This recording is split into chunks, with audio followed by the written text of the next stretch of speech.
자, 오늘은 다니엘 12번째 시간입니다. 지난 시간에 우리는 또다시 느부갓네살 왕을 번민케 하고 잠에 들지 못하게 했던 그의 두 번째 꿈을 봤어요. 오늘 본문은 바로 그 꿈에 대한 다니엘의 해석이에요. 그 두 번째 꿈을 이제 다니엘이 해석을 하는 겁니다. 느부갓네살 왕은요, 첫 번째 꿈 해몽을 실패했던 그 바벨론의 지혜자들, 첫 번째 꿈을 그들은 해석해내지 못했어요. 그런데 그들을 여전히 신뢰합니다. 실패한 사람들을 신뢰함으로 그들을 또 소집을 하지만 역시나 그들은 이번에도 해몽에 실패를 해요. 그러니까 첫 번째 때와 달리 두 번째 때는 꿈의 내용까지 말해줬거든요. 느부갓네살이 내가 이런 꿈 꿨어, 해석을 해봐. 근데 못했단 말이에요. 결국 느부갓네살 왕은 다니엘을 찾게 되죠. 결국은 다니엘을 찾는 거예요. 지난 시간에 기억나시죠? 세상은 결국 하나님을 찾게 될 것이다. 결국. 자, 묵묵히 느부갓네살 왕의 꿈을 듣던 이 다니엘의 반응으로 오늘 본문은 시작이 돼요. 다니엘의 반응이에요. 자, 19절 같이 읽어보겠습니다. 시작. 벨드사살이라 이름한 다니엘이 한동안 놀라며 마음으로 번민하는지라 왕이 그에게 말하여 이르기를 벨드사살아 너는 이 꿈과 그 해석으로 말미암아 번민할 것이 아니니라. 벨드사살이 대답하여 이르되 내 주여 그 꿈은 왕을 미워하는 자에게 응하며 그 해석은 왕의 대적에게 응하기를 원하나이다. 자, 19절을 잘 보세요. 꿈 내용을 들은 다니엘이요, 마치 시간이 멈춘 것처럼, 꿈을 내용을 듣더니 시간이 멈춘 것처럼 한동안 멍하니 서 있었다라고 그래요. 꿈의 내용을 들었는데 멍하니 서 있어요. 학자들마다 견해가 좀 다른데요, 어떤 학자들은 1시간 정도 멍하니 서 있었다는 거예요. 저는 현실적으로는 좀 불가능한 것 같아요. 그러나 꽤 오랜 시간 멍하니 있는 거예요. 꿈의 내용을 듣는 순간에 다니엘은 해석이 된 거예요. 이걸 듣는데 해석이 되는 거예요. 자, 그런 다니엘을 느부갓네살 왕도 읽어내는 거죠. 이거 뭔가 지금 멍하니 있는 게 범상치가 않은 거예요. 꿈과 해몽이 어떠하든지 번민하지 말고 다독이면서 사실을 말해달라고 부탁을 합니다. 왕이. 다니엘아, 벨드사살아, 번민하지 말고 괜찮으니까 말해봐라. 다니엘은요, 애둘러 그 꿈의 내용이 범상치 않다고 말해줍니다. 내 주여, 그 꿈이 왕의 원수에 관한 꿈이며 그 뜻도 왕의 적에 대한 것이었으면 좋겠습니다. 얼마나 그 꿈의 내용이 범상치가 않으면 이거 왕의 원수들의 꿈이었으면 좋겠습니다. 그들에게 응답되면 좋겠습니다. 느부갓네살 왕에 대한 다니엘의 마음이 엿보이는 부분이죠. 여러분 보세요. 그는 분명 이 다니엘에게 느부갓네살 왕은요, 내 나라를 없애버린 원수예요. 없애버렸잖아요, 내 나라를. 그리고 포로로 끌려와 있는 거 아닙니까? 하지만 그와 함께한 세월이 있어요. 지금 함께한 세월이 있어요. 또한 자신은요, 그에게 참 많은 것을 받아서 지금의 자리에 와 있단 말이죠. 다니엘은 사실 느부갓네살에게 많은 걸 얻었어요. 미우나 고우나 그는 나의 주군이에요. 그래서 지금 우리가 내 주여라고 그래요. 내 주여. 다니엘은요, 그의 무너짐이 조금도 기쁘지 않은 거예요. 꿈의 내용은 지금 이 느부갓네살과 바벨론의 멸망이에요. 근데 기쁘지가 않아요. 왜? 내 주군이니까. 사실 지금 왕 앞에서 불길한 해몽을 내놓는 것은요, 다니엘에게도 위험한 일이에요. 그렇지 않으시겠어요? 느부갓네살은 어떤 사람입니까? 그는 자신의 꿈을 해몽하지 못했다고 이 바벨론의 지혜자들을 보이는 대로 죽이라 그랬잖아요. 첫 번째 꿈을 해석 못하니까 야, 이것들 쓸모없는 것들이다. 보이는 대로 다 죽여라. 또 다니엘의 세 친구 사드락과 메삭과 아벳느고를 자신의 뜻대로 하지 않았다고 맹렬히 불타는 풀무불 속에 던져버리라고 했던 사람이에요. 살아있는 사람들. 자, 언제 어떻게 돌변할지 모르는 그런 사람 앞에서요, 부정적인 해몽을 내놓는 것은 목숨을 걸고 하는 거예요. 느부갓네살이 어떻게 반응할 줄 알아요? 하지만 다니엘은 지금 자신의 안위보다, 내 안전보다 무엇을 더 걱정해요? 느부갓네살의 안위를 더 걱정하고 있는 거예요. 안위를. 저는 이것이 하나님의 사람이라고 생각해요. 이게 하나님의 사람이에요. 하나님의 사람은 함께 울고 함께 웃을 수 있어야 돼요. 함께 울 수 있어야죠. 함께 웃을 수 있어야죠. 하나님의 사람은요, 잘 되는 것에 배 아파하고 무너짐을 고소하게 생각하면 안 됩니다. 안 돼요. 누가 잘 되면 배 아파하지 마시고 축복해 주세요. 누가 좀 잘 안 되면 아유 꼬숩다. 마음으로 그래도 빨리 물리치고 축복하고 항공모함처럼 넓은 아주 큰 그리스도인들이 되시기 바래요. 항공모함처럼. 다니엘은 그 아픈 마음으로 느부갓네살의 꿈을 해몽하기 시작해요. 아픈 마음을 가지고. 자, 먼저 왕의 꿈의 내용을 확인합니다. 꿈의 내용을 다니엘이 확인하고 있어요. 자, 20절 21절 읽겠습니다. 20절 21절 시작. 왕께서 보신 그 나무가 자라서 견고하여지고 그 높이는 하늘에 닿았으니 땅끝에서도 보이겠고 그 잎사귀는 아름답고 그 열매는 많아서 만민의 먹을 것이 될 만하고 들짐승은 그 아래에 살며 공중에 나는 새는 그 가지에 깃들었나이다. 다니엘이 지금 느부갓네살 왕의 꿈을 확인하고 있어요. 자, 이것은요 이어질 해몽이 그 왕의 꿈에 근거한 것임을 강조하기 위함이에요. 내가 지금 당신의 꿈을 해석하는 거다. 그러니까 이거 맞죠? 다시 확인을 하는 거예요. 확실하게. 자, 이것은 그럼 뭐겠어요? 당신 지금부터 내가 하는 거 경청하라는 거예요. 그만큼 이건 무거운 내용이다. 중요한 내용이다. 다니엘은 두렵고 떨림으로 왕의 꿈 내용 하나하나를 이제 해석하기 시작해요. 하나하나를. 가장 먼저 꿈에 등장한 그 나무요. 하늘 높은 줄 모르고 올라가서 자라서 견고하게 서 있는 하늘에 닿아 있다고 보여질 정도로 그 높았던 그 나무. 그 나무가 누구라는 거예요? 바로 느부갓네살 왕이라는 걸 선언해 버려요. 자, 22절 보세요. 왕이여 이 나무는 곧 왕이시라. 이는 왕이 자라서 견고하여지고 창대하사 하늘에 닿으시며 권세는 땅끝까지 미치심이니이다. 앞서 느부갓네살 왕은요 자신의 그 자아상을 담아서 뭘 세웠어요? 아파트 10층 높이의 금신상을 세웠죠. 그게 내 자아상이에요. 느부갓네살이 그걸 원했어요. 그렇게 높아지고 싶었어요. 느부갓네살은 이런 그의 바람대로요 그 강대함이 어떻게 됐다? 하늘에 닿았다는 거예요. 그의 바람대로 그의 통치는 땅끝까지 이르렀다. 지금 다니엘은 뭘 말하는 거예요? 당신 원하는 대로 당신은 그렇게 됐다는 거예요. 그게 현재의 바벨론 제국이고 느부갓네살 왕이라는 거예요. 그거 자기도 인정하겠다는 거예요. 꿈속의 나무는 그럼 뭐겠습니까? 그 꿈속에 하늘에 닿아 있는 그 견고하게 자라서 하늘에 닿아 있는 그 나무는 그럼 뭐겠어요? 느부갓네살의 실현된 자아상이었던 거예요. 다 이루어졌어요. 그런데 꿈에서 한 순찰자, 한 거룩한 자가 하늘로부터 내려와 말하지 않았느냐라는 거예요. 당신 그거 맞다. 그거 당신이다. 근데 한 순찰자가 말하지 않았냐? 그게 뭐예요? 23절 같이 읽겠습니다. 시작. 왕이 보신즉 한 순찰자, 한 거룩한 자가 하늘에서 내려와서 이르기를 그 나무를 베어 없애라. 그러나 그 뿌리의 그루터기는 땅에 남겨두고 쇠와 노줄로 동이고 그것을 들풀 가운데에 두라. 그것이 하늘 이슬에 젖고 또 들짐승들과 더불어 제 몫을 얻으며 7대를 지내리라 하였나이다. 다니엘은 꿈속 순찰자 누구였어요? 이게 누구라고 말씀드렸어요? 천사. 천사가 선포한 내용을 정확히 언급해요. 정확하게. 꿈속에서 그 했던 말을 그대로 했단 말이에요. 다니엘이. 자, 여기에 핵심 메시지가 담겨있기 때문이에요. 이게 중요하단 말이죠. 자, 24절 보세요. 왕이여 그 해석은 이러하니이다. 곧 지극히 높으신 이가 명령하신 것이 내 주 왕에게 미칠 것이다. 그러니까 그 순찰자가 한 말이 이루어질 거라는 거예요. 다니엘은 느부갓네살이 꾼 그 꿈의 출처를 분명히 밝혀요. 그 출처가 어딘가? 꿈속 천사의 선포는 누구예요? 지극히 높으신 이, 가장 높으신 분, 그 분이 내리신 명령이라는 거죠. 가장 높으신 분이 내린 명령이다. 이 말은 뭐겠어요? 곧 누구도 돌이킬 수 없고 누구도 바꿀 수 없는 하나님의 결정이다라는 거예요. 그 순찰자가 한 말은 하나님의 결정이다.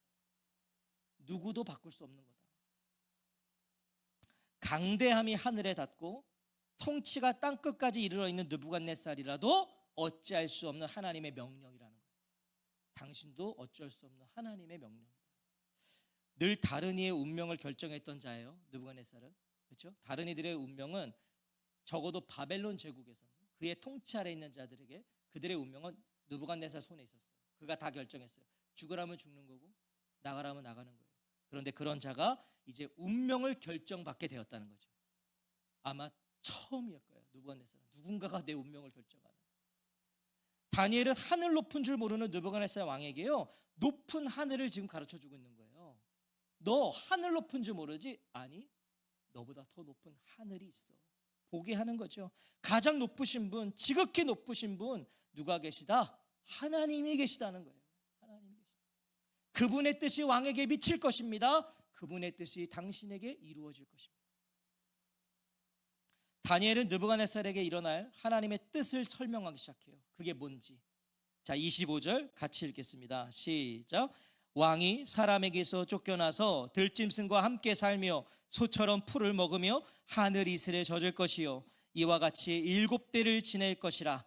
그때 지극히 높으신 이가 사람의 나라를 다스리시며 자기의 뜻대로 그것을 누구에게든지 주시는 줄을 아시리이다. 지금 느부갓네살 왕은요, 상상도 할 수 없는 일이죠. 지금의 느부갓네살 왕에겐. 자, 누가 감히 느부갓네살 왕을 내쫓아요? 바벨론 제국에서 누가 내쫓아요 나를? 천하를 호령하는 느부갓네살이 어떻게 들짐승들과 함께 살아요? 어떻게 소처럼 풀을 뜯어요? 어떻게 피할 곳이 없어 이슬을 맞으며 잠을 자겠어요? 천하의 느부갓네살. 그것도 이와 같이 7대를 지낼 것이야. 7대. 천하의 느부갓네살이 7년을 짐승처럼 짐승과 같이 산다는 거예요. 느부갓네살이 7년을. 이건 불가능한 일이죠. 그 당시에 느부갓네살을 보면서 누가 이걸 상상이나 하겠냐고요. 불가능한 일이에요. 하지만 하나님은 하시죠. 하나님은 하시는 거예요. 70년, 7년? 아니, 하나님은 70년, 아니 영원히 그렇게 살아가게 하실 수 있는 분이죠. 영원히 짐승처럼. 그때 지극히 높으신 이가 사람의 나라를 다스리시며 자기의 뜻대로 그것을 누구에게든지 주시는 줄을 아시리이다. 이게 무슨 말이에요? 7년의 고난을 지나면 왕은 비로소 누가 나라를 다스리는지, 누가 왕을 세우시는지를 깨닫게 될 거라는 거예요. 그 7년의 고난을 지나면 당신은 알게 될 겁니다. 이것이 하나님이 느부갓네살에게 두 번째 꿈을 주신 이유였어요. 꿈을 주신 이유가 이거였어요. 하나님은 느부갓네살 왕에게 가르쳐주고 싶으셨던 거죠. 무엇을요? 나라를 다스리고 통치하는 건 사람이 아니라 지극히 높으신 하나님이시다. 느부갓네살은 지가 다 하고 있는 줄 알았던 거잖아요. 근데 아니다. 하나님이 하신다. 겸손은요, 단순히 자신을 낮추는 게 아니에요. 겸손은 그냥 나를 낮추는 게 아니라고요. 때로는 그조차도요, 교만의 한 부분이기도 해요. 겸손한, 이게 겸손한 게 아니라고요. 그게 때로는 교만할 수도 있다니까요. 왜냐하면 그렇게 함으로 나를 더 높이는 거예요. 그게 교만의 한 부분일 수 있어요. 겸손은 그런 게 아닙니다. 겸손은 하나님을 인정하는 것입니다. 그게 겸손. 하나님을 인정하는 거예요. 언제나 어디서나 자기 위에 누가 계시다? 하나님이 계심을 아는 게 겸손입니다. 하나님 계신다. 이것을 아는 자는요, 정말 겸손할 수밖에 없는 거잖아요.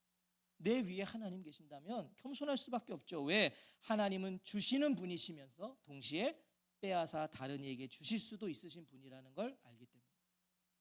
주시지만 하나님은 주신 분에게 언제든 뺏어서 다른 사람에게 주실 수 있다. 그런데 어떻게 그 사람이 머리 쳐들고 어깨 힘주고 살겠어요? 그것을 누구에게든지 주시는 줄을 아시리이다. 당신 지금 그거 모르지? 그때가 되면 알게 될 거예요. 이것은요, 그것을 누구에게든지 주시는 줄 아시리이다. 이것은요, 받는 이의 자격이 있다는 게 아니에요. 자, 이 말씀을 잘 보세요. 이것은 당신이 자격이 있어서 주시는 게 아니라 하나님의 선택이라는 거예요. 하나님의 결정이라는 거예요. 하나님이 당신이 그냥 선택해서 주셨다는 거예요. 그냥 결정하셨다는 거예요. 내가 잘나서 받은 것도요, 내가 못나서 받지 못하는 것이 아니라는 거예요. 저는 저와 성도님들이 이것을 꼭 기억하셨으면 좋겠어요. 무엇인가 얻으셨어요? 내가 자격이 있어서 얻은 거 아니에요. 내가 무엇인가 나에게는 주어지지 않는 것 같으세요? 그거는 내가 자격이 없어서 안 주시는 것도 아니에요. 잘 될 때 그래서 더 조심하십시오. 잘 될 때 조심하세요. 나보다 뛰어난 사람이 없어서 내가 잘 되는 게 아니라니까요. 냉정하게 보세요. 나보다 뛰어난 사람 많아요. 똑같은 조건 많아요. 근데 그 사람은 누군가는 안 되고 내가 잘 돼요? 그럼 교만하면 안 되죠. 하나님의 뜻이 있는 거예요. 거기 뜻이 있어요. 내가 잘 돼요? 뜻이 있다니까요. 거기에 하나님의 뜻이 있어요. 겸손하게 그 뜻을 물어가셔야 돼요. 그냥 막 누리고 그러지 말고 물으셔야 돼요. 하나님, 저에게 이걸 주셨는데 무엇을 원하십니까? 물으셔야죠. 열심히 하지만, 아주 아둥바둥 노력하지만 원하는 만큼 결과를 늘 얻지 못하세요? 뭘 해도 안 돼. 뭘 열심히 해도 안 와. 남과 비교하지 마세요. 거기에도 하나님의 뜻이 있어요. 거기에도 감사함으로 주어진 길을 그 뜻을 물으며 가시라고요. 안 돼도 감사함으로 뜻을 묻는 거예요. 하나님, 우리는요 성공자로 부름받지 않았어요. 기억하세요? 우리는 승리자로 부름받았어요. 승리자. 성공자와 승리자는 다릅니다. 잘 돼도 실패자가 될 수 있어요. 안 돼도 승리자가 될 수 있어요. 그것이 중요해요. 자, 이어서 다니엘은요 이런 느부갓네살의 꿈의 목적을 밝혀요. 그 꿈의 목적이 뭔가? 곧 하나님의 목적이겠죠. 하나님이 왜 이런 꿈을 주셨는가? 하나님의 목적 26절에 같이 읽겠습니다. 시작. 또 그들이 그 나무 뿌리에 구루터기를 남겨두라 하였은즉 하나님이 다스리시는 줄을 왕이 깨달은 후에야 왕의 나라가 견고하리이다. 하나님이 느부갓네살 왕에게 두 번째 꿈을 주신 목적이 뭐예요? 왜 주셨대요? 깨달으라고 주셨대요. 깨달으라고. 그의 망함과 무너짐, 그를 죽이는 게 하나님의 목적이 아니셨다고요. 하나님은 그 느부갓네살 없애버리려고, 죽여버리려고, 망하게 하려고 그 꿈을 주신 게 아니었다. 그래서 꿈속에서 무엇을 남겨두셨어요? 그루터기를 남겨두신 거예요. 그루터기를 새와 놋줄로 묶어두셨잖아요. 꿈속에서. 이거 뭔지 아세요, 여러분? 그루터기를 새와 놋줄로 묶어두셨다는 것은요 하나님 외에 누구도 건드릴 수 없게 하신 거예요. 하나님 외에 누구도 그 뿌리를 뽑을 수 없게 하신 거예요. 하나님이 그루터기를 남겨두고 보호하신 거예요. 누가 못 뽑게. 하나님은 꿈을 통해 느부갓네살에게 뭘 주고 계신다? 기회를 주고 계시는 거예요. 기회를.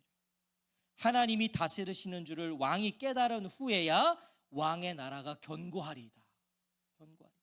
사람이 견고하게 하는 나라는 무너집니다. 아멘이세요? 반드시 무너집니다. 그리고 그건 무너져야 맞아요. 사람이 견고하게 하는 나라. 하나님이 견고하게 하시는 나라는 굳게 섭니다. 굳게 섭니다. 우리가 뭘 기도해야 될지 아시겠죠? 자, 이것이 7년의 고난을 통해 하나님이 이루고자 하시는 일이었다는 거예요. 하나님은 이걸 원하시는 거예요. 시편 119편 71절에 보면 고난당하는 것이 내게 유익이라. 이로 말미암아 내가 주의 율례들을 배우게 되었나이다. 고난이 없이는 왜 못 배우는 걸까요? 고난이 좀 없고 배우면 좋겠는데 우리는, 인간은 그럴 실력이 안 되는 거예요. 누구도 그럴 수는 없어요. 고난을 통해 하나님 배우는 거죠. 하나님은 큰 권세를 가진 이 이방 왕도요 가장 높으신 분이 계시다는 것을 깨닫고 인정하기를 바라시는 거예요. 이 이방 왕도 너보다 높은 분이 있다. 그걸 깨닫기를 원하시는 거죠. 왜요? 그래야 그 나라가 굳게 설 수 있기 때문이에요. 그래요. 고난은 하나님을 알고 하나님을 만나고 하나님을 깨닫는 시간입니다. 저는 이 믿음이 꼭 있으셨으면 좋겠어요. 고난을 만나셨을 때 하나님을 아는 시간이에요. 하나님을 깨닫는 시간. 그래서 고난은 뭐래요? 변장하고 찾아온 하나님의 축복이다. 고난을 잘 통과한 사람은요 하나님을 축복으로 얻는 거예요. 하나님. 다니엘은 이런 하나님의 마음을 담아서 충정 어린 권면을 해요. 정말 충정 어린 권면이죠. 27절 읽겠습니다. 시작. 그런즉 왕이여 내가 아뢰는 것을 받으시고 공의를 행함으로 죄를 사하고 가난한 자를 긍휼히 여김으로 죄악을 사하소서. 그리하시며 왕의 평안함이 혹시 장구하리이다 하니라. 자, 잘 따라오셔야 돼요. 한마디로 이거 지금 뭐라는 거예요? 회개하라. 여러분 지금 다니엘이 목숨 걸고 말하는 거예요. 회개하라. 철저히 회개하고 돌아오면 꿈에서 예언된 그 징계들이 임하지 않을 수도 있다는 거예요. 회개하고 돌아오면. 이게 진짜 하나님의 계획이셨죠. 여러분 하나님이 꿈 주신 게요 너 돌아오라는 거예요. 이렇게 될 거야. 이건 내가 결정했어. 근데 너가 돌아오면 이걸 내가 취소할 수 있어. 이거잖아요. 꿈을 주신 하나님, 그리고 다니엘로 하여금 해몽하게 하신 하나님. 뭐 이런 하나님이 어디 있어요? 여러분, 내가 너 죽일 거야? 근데 그걸 알려주는 게 어디 있어? 내가 너 망하게 할 거야? 근데 그걸 알려주는 게 어디 있어요? 하나님 지금 그러고 계시잖아요. 심지어 다니엘을 보내서 해몽시켜 주세요. 알게 해주세요. 깨닫게 해주세요. 하나님은 느부갓네살을, 바벨론을, 그 땅의 백성들을 지금 뭐 하고 싶으신 거예요? 다 살리고 싶으신 거예요. 다. 그냥 두면 이거 다 망하겠거든. 살리시는 거예요. 지금 다니엘이 말하는 회개를 보세요. 굉장히 구체적입니다. 여러분, 회개가 뭔지 보시라고요. 공의를 행함으로 죄를 사하고 가난한 자를 긍휼히 여김으로 죄악을 사하소서. 굉장히 구체적이죠. 공의를 행하래요. 가난한 자를 불쌍히 여김으로 죄를 사하래요. 느부갓네살은요, 자신의 영화를 위해 어떻게 했어요? 많은 피를 흘렸어요. 자기가 그 자리에 올라가려고, 바벨론 제국을 확장하려고요, 정복하고 침략했어요. 죽이고 또 죽였어요. 너무 높은 자리에 있으니까요, 낮은 자들을 볼 수 없었어요. 그는 너무 높이 있으니까 안 보여요. 느부갓네살이 이런 평민들은 다 개미로 본 거예요. 안 보여요. 자기 외에 모든 생명을 하찮게 여겨요. 꿈 해몽을 못했다고 아까 말씀드렸잖아요. 바벨론의 지혜자들 다 죽이랬어요. 자기 뜻대로 하지 않는다고요, 풀무불에 산 사람을 집어 던지겠어요. 그게 느부갓네살이에요. 높은 곳에서 내려오지 않으면 볼 수가 없어요. 높은 곳에서 내려오지 않으면 깨달을 수가 없는 거예요. 알 수가 없는 거예요. 그래서 하나님은 고난과 고통의 7대를 준비하시는 거죠. 모르니까, 도저히 볼 수 없으니까. 다니엘은 그런 하나님의 뜻과 계획을 알아서 왕에게 지금 뭘 말하는 거예요? 어서 내려오라는 거예요. 거기서 좀 내려오라는 거예요. 내려와서 공의를 행하고 진정 왕으로서 해야 할 일을 하라는 거예요. 왕은 백성을 돌봐야 될 거 아니에요. 가난한 백성들을 섬겨야 될 거 아니에요. 마태복음 3장 10절에 보니까 이미 도끼가 나무 뿌리에 놓였으니 좋은 열매를 맺지 아니하는 나무마다 찍혀 불에 던져지리라. 피를 토하는 심정으로 외쳤던 그 세례 요한의 심정이 지금 다니엘의 심정인 거죠. 도끼가 뿌리에 닿아 있다. 다니엘은 깨달음은 곧 행함이라는 걸 가르쳐주고 있어요. 깨달음은 행함이다. 하나님이 다스리시는 줄을 안다는 것은요, 지식이 아니에요. 그거는 그냥 생각이 아니라고요. 하나님이 다스리신다?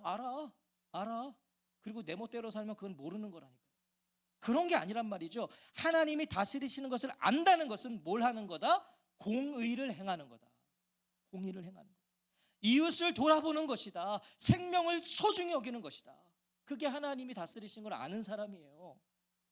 회개는 제가 누누이 말씀드리죠, 눈물 흘리는 거 아니라니까요. 우리는 울면 회개한 줄 알아. 하나님 앞에 울면서 좀 기도하면 내가 회개한 줄 알아. 회개는 눈물이에요. 눈물 흘리는 게 아니에요. 회개의 가장 강력한 표시는 하나님의 말씀에 대한 순종이죠. 그게 회개한 거예요. 말씀에 순종하는 거예요. 행동하는 거예요. 행위라고요. 나의 뜻과 의지는 가볍게 여기고 하나님과 하나님의 말씀을 무겁게 여기는 거예요. 그게 회개한 사람이죠. 회개는 그루터기를 지키는, 확정된 심판을 피할 수 있는 유일한 기회라는 것을 기억하시기 바랍니다.